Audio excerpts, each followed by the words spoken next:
काल कोणतरी म्हणालं, मान छत्रपतीच्या गादीला पण मत तुतारीला. वस्तुस्थिती आहे, आम्ही मान ठेवला, या माझ्या नेत्यांनी ठेवला. छत्रपतींचा असलेला हा आदर ठेवून या महाराष्ट्रामध्ये एकदा नव्हे, दोनदा नव्हे, तीनदा खासदार आपणच केला. असं काय झालं होतं की 6 महिन्यानंतर पक्ष सोडून देण्याच्या बाबतीत मला निर्णय घेण्यात आला. गद्दारी आम्ही केली नाही, गद्दारी आपण केलेल्या या लोकांनी दिलेल्या निवडणुकीच्या माध्यमातून करण्याचा प्रयत्न आपण केला. सांगितलं जातं. माझा एक प्रश्न फक्त आज आहे, मागच्या वेळेला जलपूजन करताना आपण होता, छत्रपतीचं स्मारक उभं करताना 5 वर्षात एकदा तरी पंतप्रधानांना म्हणायचं होतं त्या छत्रपतीच्या स्मारकाचं काय झालं तर आम्ही छत्रपतीच्या गादीचा मान ठेवला असता. असो, परत बोलता भ्रष्टाचारा बाबतीमध्ये माझा एकाने विचारलं, औद्योगिक क्षेत्राने इथं इंडस्ट्री का वाढत नाही. बोला न वाढण्याचं कारण मला विचारण्यापेक्षा जे काही इथून सोडून गेले त्यांनाच विचारा. त्यामुळे जास्त काय मी बोलत नाही. साहेब, काल मला रात्री नोटीस आली आणि नोटीसमध्ये मला माझ्यावर एक गुन्हा दाखल झाला. मी तुमची शपथ घेऊन सांगतो, मी खोटं बोलणार नाही. जो गुन्हा, जी घटना तांत्रिकदृष्ट्या दाखवण्याचा प्रयत्न करताय साहेब, काही झालं तरी हरेल. हे आत्ताच नाही, गेल्या 5-6 महिन्यापासून माझ्यावर दबाव चाललेला आहे, साहेबांना कल्पना आहे. पण ज्या नेत्यामुळे इथं कैलासवासी आमदार अण्णासाहेब पाटलांचे आणि शिवराव पाटलांचे आमच्या अध्यक्षित आहे, गुलाबराव जगताप बाहेर आहे, बाकीच्यांनी काय माझ्याबद्दल वक्तव्य केले मी त्याला महत्त्व देत नाही.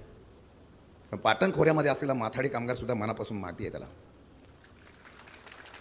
रात्रंदिवस मेहनत केली. ज्या वेळा या संघटनेला शिवराव पाटील गेले, अण्णासाहेब पाटील गेले, हा माझा नेता तिथं एका मिनिटामध्ये हजर होत होता. एका इमारतीचं उद्घाटन व्हायला चव्हाणसाहेब येत नाही म्हटलं, अण्णासाहेब पाटलांनी सांगितलं होतं मी त्या ठिकाणी आपलं कमी जास्त करेन. तर दिल्लीवरून खास विमान येणारे यशवंतराव चव्हाण आणि माथाडीच्या अडचणीला आमच्यावर कृपाछत्र देणारा शरद पवार, ह्या दोन्ही एकच नाण्याच्या बाजूवर त्याचा अभिमानाने आम्हाला लढ करावा लागेल. आणि आम्ही सत्तेचा लाचार नाही. ज्या नेत्याच्या घडीमध्ये बोललो, एक माथाडी कामगारचा मुलगा 5 वेळा 4 वेळा आमदार झालोय, पडल्यानंतर 7व्या दिवशी बोलून सांगितलं तुला मी परत आमदार करतोय. ज्या नेत्यांनी मला इतकं मोठं केलं त्या नेत्यासाठी पाहिजे ते करण्याची भूमिका असताना निष्ठावंत असण्याचा परिणाम काय होतं. मी जनतेमध्ये जातो तेव्हा जनता बघते. मी गद्दार झालो असतो तर मला मान खाली घालून जावं लागले असते. अभिमानाने फिरताना लोक माझं स्वागत एवढ्यासाठी करतो, या निष्ठावंत मावळा आला आणि मला ते असलेलं प्रशस्तीपत्रक भूषणावं आहे. म्हणून मी आज तुम्हाला एवढंच सांगणार आहे, 1 केस 2 केस अजून किती केसेस टाकायची टाका. मी लढायला कधी घाबरत नाही आणि तुमच्या दबावापुढे मी कधी झुकणार नाही. मरेपर्यंत शरद पवारांची साथ सोडणार हा शब्द माझा तुमच्या साक्षीने आहे.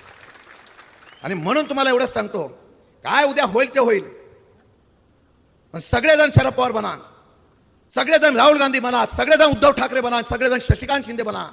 निवडणुकाची ऐतिहासिक करून दाखवू की महाराष्ट्रामध्ये सर्वात जास्त चव्हाण साहेबांच्या भूमीने इतिहास घडवला आणि या असलेल्या भूमीने सर्वात जास्त मताने महाविकास आघाडीचा उमेदवार निवडून दिला. इतिहास करण्याची भूमिका करा. मी रोजच तुमच्याबरोबर बोलतोय. अजून काय काय समोरून मी ठरवलं होतं, सरळ जायचं, कोणाला बोलायचं नाही. माझा पिंड तर तसाच आहे, सहनही होत नाही, सांगता येत नाही म्हटल्यानंतर मग बोलावं लागतं. पण आज माझा नेता इथं आलेला आहे. काही लोक म्हणतात 4-4, 5-5 सभा घ्यावा लागला. तुमच्यासाठी पण आम्ही घेतले ना. तुम्ही प्रचार कमी करत होता, मीच प्रचार जास्त करायचो असं. पण तुतारी विसरू नका. आज फार मोठ्या संख्येने आली. हे बदलाचं क्रांती आहे, ही क्रांती आहे, ही क्रांती आहे. आणि ही क्रांती 100% नुसत्या सातारा जिल्ह्यात नाही, ती महाराष्ट्रामध्ये आणि महाराष्ट्रामध्ये घडवण्याची ताकद ह्या माझ्या नेत्यांनी दाखवून दिलेली आहे. 10-10, 15-15 सभा रोज हा माझा नेता पुरोगामी विचार जिवंत राहायला पाहिजे, छत्रपतींचा महाराष्ट्र जिवंत राहायला म्हणून करतायत. बाबा तुमचं मनापासून आभार व्यक्त करेन. बाळासाहेब आहेत, सगळे आहेत, शिवसेनेचे आमचे नेते. तर कधी नव्हती एवढी की आता या महाविकास आघाडीच्या माध्यमातून सातारा जिल्ह्यामध्ये झालेले. सगळे जर मनापासून काम करताय आणि अशा पद्धतीने खालच्या लोकांनी जर मनापासून काम केलं ना, तर कराड उत्तर, कराड दक्षिण आणि पाटणचं लीड हे सातारा लोकसभेच्या उमेदवाराचा विजय निश्चित करेल आता मला विश्वास आहे. त्यामुळे आता कराडच्या फेऱ्या बऱ्याच लोकांच्या वाढलेल्या आहेत, पण लोक काय सापडत नाही. कोणाला विचारा, चॅनलवर जातात, कोणाला देणार ते होतात तुतारीला देणार. कधी नव्हती. आम्ही तर वटवृक्ष मागत होतो. आम्ही असं बसलो होतो तेव्हा साहेबांच्या वटवृक्ष घ्यायचा, चिठ्ठी घ्यायची, कब्बशी. निवडणूक आयोग पण चांगला होता. म्हणजे बाकीच्या वेळेला नसतो, आता झाला चांगला. काल ट्रम्पेटला पण तुतारी नाव देऊन टाकलं. फक्त चंद्रचूडवर आता विश्वास आहे. तेच बोलले मतदान करताना नीट मचार करून मतदान करा. म्हणजे त्यांना सुद्धा चिंता आहे, फक्त न्यायाधीशाला सरन्यायाधीशाला तेवढाच एक आशेचा करा. आणि त्यांनी ते चिन्ह दिलं आम्हाला. आता आमची सर्वांची परिस्थिती पाकिस्तानच्या निवडणुकीसारखी झाली असते. पण साहेबांचं एवढे चातुर्य होतं की त्यांनी कोर्टातच अर्ज केला आणि मग निवडणूक आयोगाने पण नाही दिली, तुतारी दिली. साहेब कुठे जावं तिथं लगेच सगळे तर आम्हाला बघितलं की तुतारी घेऊनच येत आहेत. एवढी तुतारी प्रसिद्ध झालेली आहे. काल साताऱ्यामध्ये कॉलर उडवली होती, आज तुतारी वाजवत आहे. आमचा नेता आहे हो, आणि असा नेत्याचं आपण कार्यकर्ता त्याचं भाग्य आहे. इतिहास महाराष्ट्रात घडवेल. हे 400 पार 400 पार 400 पार जायचं स्वप्न आहे ना, एकच त्याच्यामध्ये महाराष्ट्राचं त्यांचं आहे. सगळीकडं आघाड्या युत्या त्यांच्या तुटत चाललेल्या आहे. फक्त महाराष्ट्रामध्ये 40 होईल का म्हणून पक्ष फोडले, नेते फोडले, चिन्ह फोडले, तरी सुद्धा रिपोर्ट ग्राउंड रिपोर्टचा चांगला येत नाही. आणि त्यांना माहिती आहे. काही लोक म्हणायचे पवार साहेबांच्या करंगलीला घेऊन आम्ही राजकारणात आलो, पण त्यांना कळलं नाही गुरुच्या करंगलीला जेव्हा तुम्ही सोडाल तेव्हा गुरु तुम्हाला चितपट करेल, अशा प्रकारची परिस्थिती आहे. आणि म्हणून मी एवढंच सांगेन, आमची आजची लढाई तत्वाची असली तरी माझ्या नेत्यासाठी आहे.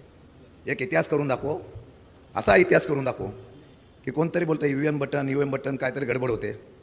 एवढं बटन आपलं तुतारीचं दाबलं गेलं पाहिजे की ईव्हीएम मशीनसुद्धा बिघडली नाही पाहिजे. ती बोलली तुतारीच पाहिजे.